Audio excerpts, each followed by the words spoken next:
Hello guys, അപ്പോൾ കഴിഞ്ഞൊരു വീഡിയോയിൽ ഞാൻ ലിപ്സ്റ്റിക്കിൻ്റെ റിവ്യൂ ഇട്ടിട്ടുണ്ടായിരുന്നില്ലേ? അപ്പോൾ ആ ലിപ്സ്റ്റിക്കിനെ കുറിച്ച് പറയാനാണ് ഞാൻ വന്നേക്കുന്നത്.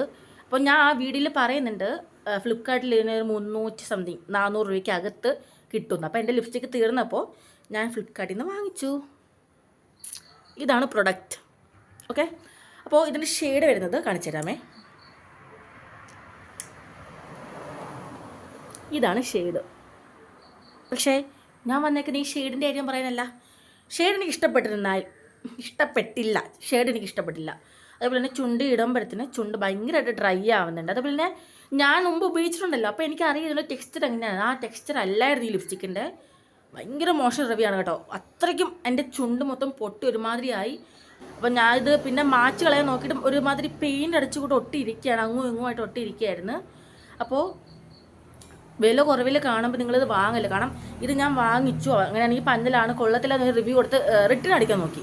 അപ്പോൾ റിട്ടേൺ അടിക്കാൻ നോക്കിയപ്പോഴത്തേന് സംഭവം റിട്ടേൺ ഓപ്ഷൻ ഇല്ല. അങ്ങനെ കസ്റ്റമർ കെയറെ വിളിച്ചു നോക്കിയപ്പോൾ അവരിങ്ങനെ നോക്കട്ടെ എന്നൊക്കെ പറഞ്ഞിട്ട് അവർ പറയുന്നത് റിട്ടേൺ ഓപ്ഷൻ ഇല്ല, സോറി എന്നൊക്കെയാണ് പറയുന്നത്.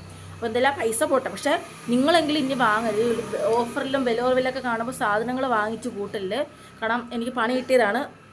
ഞാൻ പക്ഷെ ഒട്ടും വിചാരിച്ചില്ല ഇങ്ങനൊരു പണി കിട്ടുമെന്ന്. അപ്പോൾ എൻ്റെ തെറ്റാണ്. ഞാൻ വില കുറവ് കണ്ടിട്ട് ആ ഓഫർ കണ്ടിട്ട് ചാടിക്കറി വാങ്ങിച്ചത്. അപ്പോൾ ഞാൻ പറഞ്ഞൊരു മിസ്റ്റേക്കല്ല. ആ വീഡിയോയിൽ ഞാൻ വാങ്ങാനൊക്കെ പറയുന്നുണ്ട്. അപ്പോൾ അങ്ങനെ അതിൽ നിന്ന് വാങ്ങല് കേട്ടോ. ഓഫർ കണ്ട് വാങ്ങല്. അപ്പോൾ അത്രേ ഉള്ളൂ. Bye bye.